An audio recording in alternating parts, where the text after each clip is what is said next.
नमस्कार, मैं हूं आपके साथ अली मतर। आप देख रहे हैं अपना बिहार। कटिहार में कोलकाता राधिकापुर एक्सप्रेस ट्रेन के चालक की सूझबूझ से बड़ा हादसा टल गया, साथ ही सैकड़ों यात्रियों की जान भी बच गई। दरअसल ट्रेन जब बारसोई जंक्शन से पहले नागर नदी के पुल से गुजर रही थी, उसी वक्त एक बाइक चालक रेल पुल से गुजर रहा था। बाइक चालक तो नदी में कूदकर अपनी जान बचा लिया, लेकिन ट्रेन में इमरजेंसी ब्रेक लगने के चलते बाइक इंजन में फंस गई, जिसे काफी मशक्कत के बाद निकाला जा सका। तो ये तस्वीरें आप देख सकते हैं किस तरह से एक बाइक सवार रेल पुल से गुजर रहा था, यानी कि रेल पुल के जरिए वो नदी पार करने की कोशिश कर रहा था, जो कि कहीं से भी सही नहीं है और यह अपनी मौत को, खतरे को दावत देने जैसा है।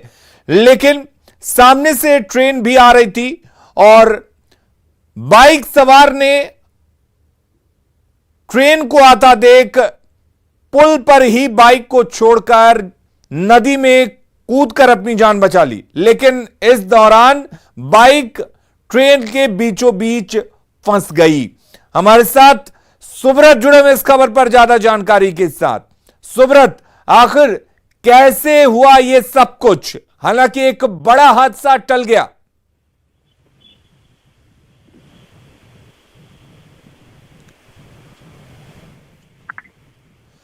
सुब्रत, अगर आपको हमारी आवाज मिल रही हो तो बताएं, आखिर ये कैसे हुआ है सब कुछ?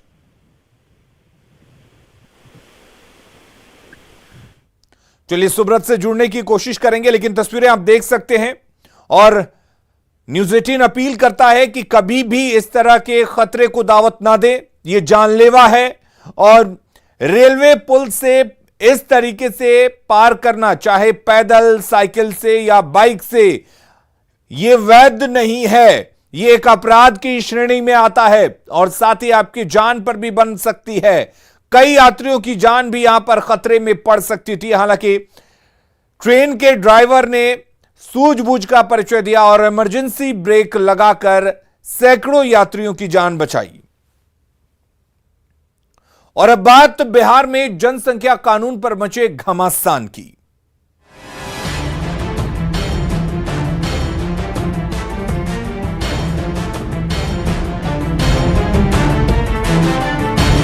अगर आप सिर्फ कानून बना करके कोई उसका उपाय करेंगे, ये सभी ठीक से संभव नहीं है। हम दुनिया की आबादी का 20% व्यवहारिक में है।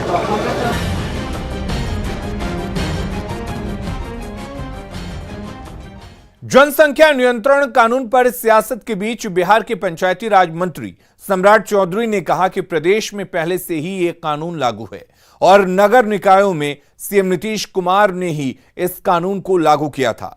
उन्होंने कहा कि अब इसे पंचायतों में भी लागू करने का समय आ गया है। उन्होंने यह भी कहा कि देश में कानून लागू करने की जरूरत है। उन्होंने सीएम नीतीश कुमार के बयान पर कहा कि उनका मकसद लड़कियों के बीच अधिक शिक्षा को बढ़ावा देने की ओर है। उनसे बात की संवाददाता अमितेश कुमार ने। जनसंख्या नियंत्रण नीति को लेकर के लगातार चर्चा चल रही है। इसको लेकर देश में बहस एक चल रही है।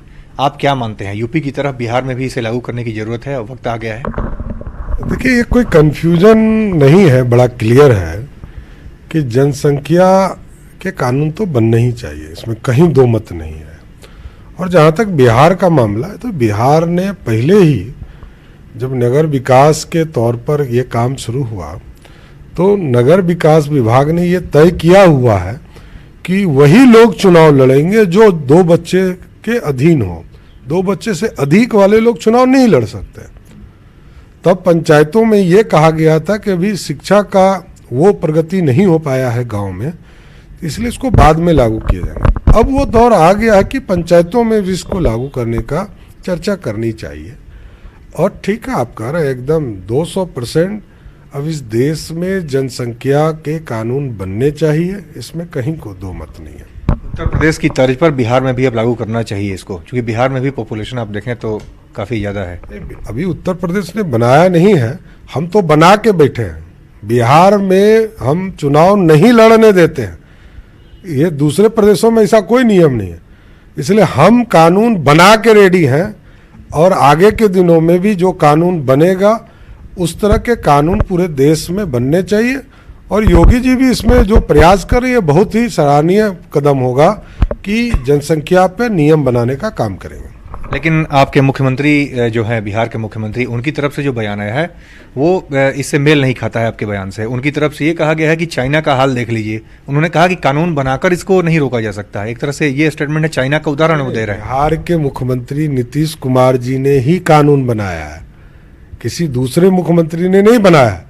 बिहार के मुख्यमंत्री नीतीश कुमार ने बिहार के नगर निकाय में 2 से अधिक बच्चे वाले चुनाव नहीं लड़ सकते, ये नियम तो उन्होंने ही बनाया। इसलिए ये कैसे कहा सकता है? तो कानून तो बनाया गया ना बिहार में।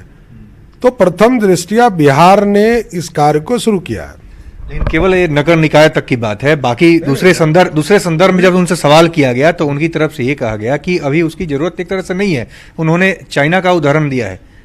नहीं, नीतीश कुमार जी चाहते हैं कि बिहार में लड़के लड़कियां पढ़े, प्रजनन दर और अच्छा हो, जिससे कि प्रजनन दर घटे, कि 1 से 2 बच्चे पे लोग आ जाएं। और जिन लोगों ने मैट्रिक पास किया है लड़कियों ने, उसके प्रजनन दर को आप देखेंगे कि उनके 2 बच्चे होते हैं। और जो इंटर और उससे अधिक लोग पढ़े हुए हैं, ग्रेजुएट हैं, उनके 1 बच्चे होते हैं। तो नीतीश कुमार जी इस संदर्भ में कहें तो आप लोग राजी कर लेंगे जेडीयू के लोगों को और मुख्यमंत्री नीतीश कुमार को, उनके सब लोग एक साथ एक मंच पर जेडीयू बीजेपी आ जाएगी, इस मुद्दे पर सहमत हो जाएगी? कि दोनों दलों के नेताओं के बयानों में थोड़ा सा विरोधाभास देखने को मिल रहा है। कोई विरोधाभास नहीं है। मैं तो साफ तौर पर आपके मीडिया के माध्यम से कहता हूं कि नीतीश कुमार जी ने ही नगर निकाय में शुरुआत किया है, तो अब आगे की कार्रवाई करने में कोई दिक्कत हो रही है? मैं तो खुद चाहता हूं कि पंचायती राज में अब धीरे धीरे लोग पढ़ने लिखने लगे हैं। तो ऐसे स्थिति में अब पंचायतों में भी ये व्यवस्था करनी चाहिए और आम लोगों को सुविधा देने में भी इसकी चर्चा करनी चाहिए, जिससे कि बिहार के भी जो प्रजनन दर है वो और बेहतर हो सके। धन्यवाद। तो ये थे पंचायती राज मंत्री सम्राट चौधरी। कैमरामैन संजीव वर्मा के साथ अमितेश, न्यूज 18 दिल्ली। दरअसल सीएम नीतीश कुमार ने कहा था कि सिर्फ कानून बनाने से जनसंख्या पर नियंत्रण नहीं पाया जा सकता है, इसके लिए लोगों को जागरूक होना होगा। उन्होंने कहा कि जिस राज्य को जागरूक किया जाएगा, जिस राज्य को जो करना है करे, वो उनका काम है। लेकिन मेरा मानना है कि जब महिलाएं पढ़ी लिखी होंगी तो प्रजनन दर कम होगी। एक बात हम आपको बहुत साफ साफ कहें, जो राज्य जो करना चाहे अपना करे, लेकिन हमारा बहुत साफ साफ ओपिनियन है, जनसंख्या नियंत्रण के लिए अगर आप सिर्फ कानून बना करके कोई उसका उपाय करेंगे, ये सभी ठीक से संभव नहीं है। बिहार में जनसंख्या कानून की मांग पर सियासत भी जारी है। बीजेपी जहां इसे लागू करने के पक्ष में है, तो वहीं सीएम नीतीश के बयान पर आरजेडी और कांग्रेस हमलावर है। सबका मुद्दा है, ये देश के विकास का मुद्दा है, ये धर्म और राजनीति का मुद्दा नहीं है। चाइना 1 मिनट में 10 बच्चे 9 बच्चे पैदा कर रहे हैं, हम 1 मिनट में 31 बच्चे 33 बच्चे पैदा कर रहे हैं। हम दुनिया की आबादी का 20% व्यवहारिक में हमारी आबादी हो गया है, जमीन 2.5% है। इसलिए इसे सामाजिक समरसता और विकास दोनों के नज़रिए से देख करके इस पर काम करने की जरूरत है। इसीलिए योगी जी की सरकार को धन्यवाद देता हूँ। जनसंख्या पे कई प्रकार के विचार आ रहे हैं और विभिन्न संस्थाओं से विभिन्न विद्वानों से भी कई प्रकार के विचार आ रहा है, समझे ना। निश्चित रूप से जनसंख्या को लेकर एक अवलोकन होना चाहिए, इस पे अवलोकन की जरूरत भी है। परामर्श करके सरकार कोई फैसला लेगी, लेकिन यह बात ठीक है, जनसंख्या नियंत्रण की बात होनी ही चाहिए, क्योंकि जिस तरह से जनसंख्या बढ़ रही है, स्वाभाविक रूप से अगर इसको एड्रेस नहीं किया गया तो विकास कितना भी हो जाए, लोगों को ठीक से उसका लाभ नहीं मिल पाएगा। इसलिए जनसंख्या नियंत्रित करने की बात जहां कहीं भी पहल हो रही है बहुत हम उसका स्वागत करते हैं। बिहार में कब कैसे होगा सरकार को करना है, उस पर सरकार करेगी। आदरणीय मुख्यमंत्री नीतीश कुमार जी का दोहरा चरित्र एक बार फिर से सामने आया है। आप बीजेपी के साथ बैठ करके सत्ता की मलाई खा रहे हैं। अब जब जनसंख्या नियंत्रण कानून पर बीजेपी का अलग राग है तो आप उससे अलग सुर अलाप रहे हैं। जनसंख्या नियंत्रण कानून पर बीजेपी का जो स्टैंड है उससे अगर आप अलग राय रखते हैं तो बीजेपी का साथ छोड़िए। बिहार के मुख्यमंत्री ठीक ही कह रहे हैं कि जनसंख्या नियंत्रण जागरूकता से ही होगा। जागरूकता फैलेगी, जनसंख्या नियंत्रण होगा। लेकिन वो जिसके साथ अलायंस में है भारतीय जनता पार्टी, कानून बनाना चाहते हैं तो कानून की जरूरत क्यों पड़ेगी। और बिहार के अल्पसंख्यक कल्याण मंत्री जमा खान ने कहा कि वो जनसंख्या नियंत्रण को लेकर सीएम नीतीश के स्टैंड के साथ हैं। मंत्री जी हैं, हमारे गार्जियन हैं, जो उनका निर्णय होगा हम सबका निर्णय होगा। इस पर बैठ कर बातचीत होगी। बातचीत हुआ नहीं, मैं तो दिल्ली आया दिखाने के लिए। माननीय मंत्री जी का जो निर्देश होगा, जो आदेश होगा, तो पालन किया जाएगा। उसमें हम लोग पहले भी आपने कल कहा था कि उनका जो निर्णय होगा वही मान्य होगा। उनकी तरफ से कहा गया कि चाइना में एक तरह से फेल हुआ, चाइना का उन्होंने उदाहरण दिया, तो उनकी तरफ से तो यही कहा जा रहा है कि जरूरत नहीं है, शिक्षा पर अगर ध्यान दिया जाए तो शायद ज़्यादा बेहतर होगा। जो माननीय मुख्यमंत्री जी का सही कहा है, मैं बोल तो रहा हूँ, उन्हीं पर मैं खड़ा हूँ। जो बोल रहे हैं गार्जियन है, बोल रहे हैं, उससे बोल रहे हैं, कार्यकर्ता है। बीजेपी सांसद राकेश सिन्हा ने सीएम नीतीश के बयान का समर्थन किया है और कहा है कि जनसंख्या नियंत्रण के लिए उन्होंने 2019 में राज्यसभा में जो प्राइवेट बिल लेकर आए थे वो सीएम नीतीश के विचारों से मेल खाता है। नीतीश कुमार जी ने जो कहा समझने समझाने की बात, वो एक बहुत ही महत्वपूर्ण और सकारात्मक बात है। समझने और समझाने का काम तो चलता रहा है और चलता रहेगा।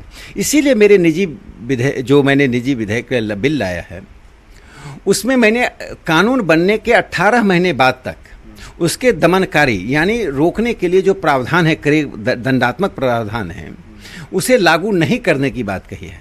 यानी कानून आज बनता है, कानून लागू हो गया, लेकिन उसका दंडात्मक प्रावधान 18 महीने बाद लागू होगा।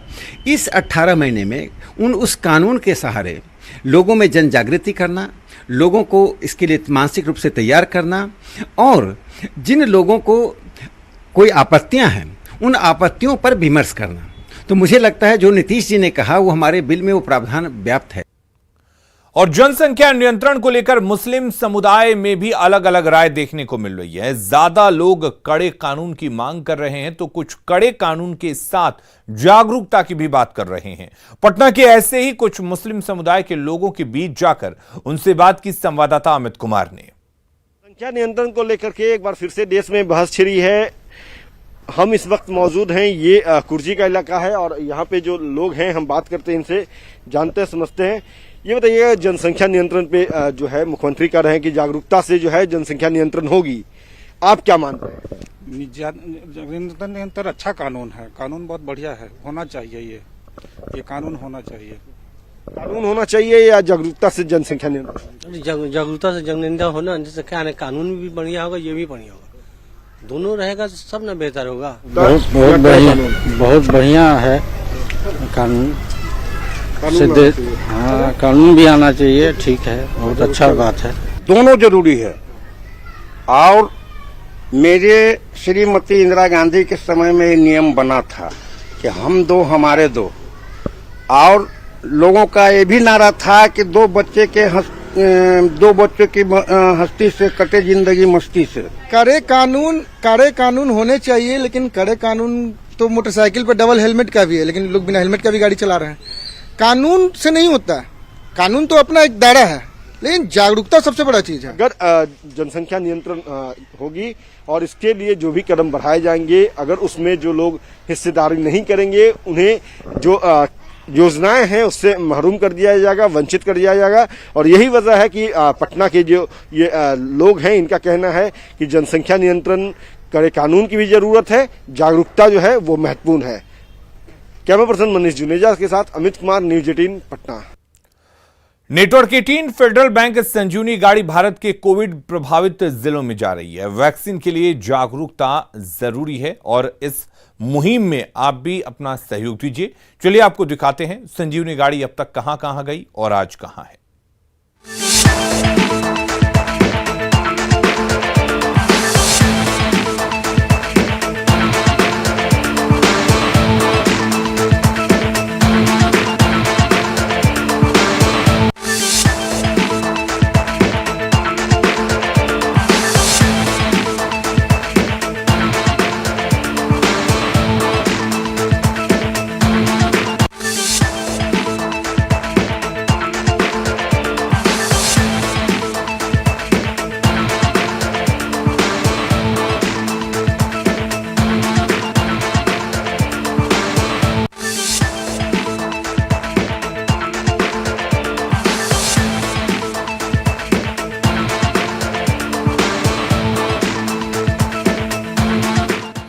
अगली खबर दरभंगा से है, जहां पर बिरौल प्रखंड के अकबरपुर बैंक में गांव में निजी कोचिंग संस्थान के टीचर ने एक बच्ची की बेरहमी से पिटाई कर दी।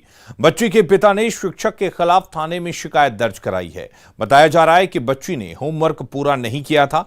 उसी बात पर कारी मुदस्सिर नाम के टीचर ने उसकी पिटाई कर दी। फिलहाल आरोपी टीचर फरार चल रहा है। साथ में जुल्म हुआ, मारा गया है, बुरी तरह से मारा, जो आप देख सकते हैं, दिए हुए भी हैं। जब सुबह में बच्चा को मारा है, उसके बाद बच्चा को मना कर दिया कि गार्जियन को अगर बताओगे तो तुमको और मारेंगे। तो डर से बच्चा बता ही नहीं। अभी जो कपड़ा चेंज किए है उसके रात में अभी तुरंत हम देखे हैं उसको। उसके बाद जाकर जो हम थाना पे गए हैं, बड़ा बाबू को जाकर बोले, फिर यहाँ सरकारी हॉस्पिटल भी ले गए हैं, वहाँ इसको दवा दिलवाए, सुन भी पड़ा, दवा दिलवाए।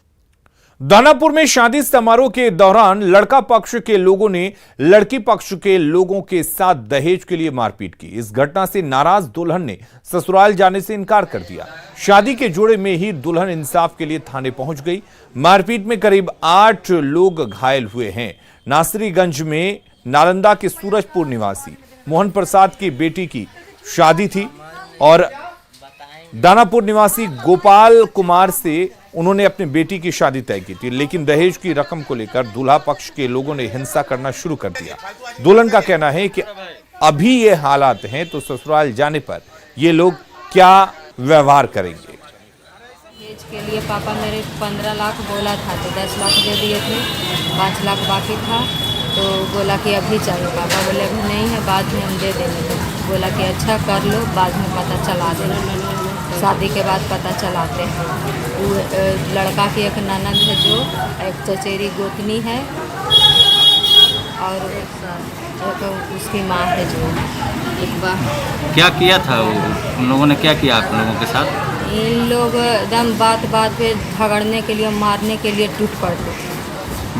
हम लोग उतना दूर से कल आए, 12 बजे पहुँचे, पानी तक नहीं पूछा। बहस हो गई विधि व्यवहार के लिए सब वगैरह में, तो उन लोग हावी हो गया। लेडीज लोग पे उन लोग का परिवार, लड़की वाले का परिवार मेरे लेडीज लोग पे हावी हो गया। हम लोग बीच बचाव करने के लिए गए, तो उन लोग लड़का का भाई, लड़का का मौसा फूफा जो भी थे, वो कुर्सी लेके वहाँ से जो कुर्सी लगा तो मारना स्टार्ट कर दिया। दहेज को लेकर के लड़की पक्ष के द्वारा और लड़का पक्ष द्वारा दोनों में मारपीट हुई है। ठीक है, इसकी भी जांच की जा रही है, जिसमें 8-9 आदमी घायल हैं। वरीय पदाधिकारी के आदेशानुसार अग्रिम कार्रवाई की जाएगी।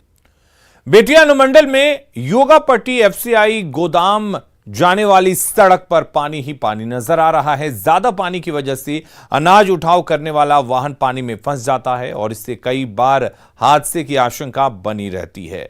सड़क बदहाल है और ऐसे में सड़क पानी में डूब जाने से खतरा और बढ़ गया है। रास्ते की बदहाली के चलते काफी परेशानी हो रही है।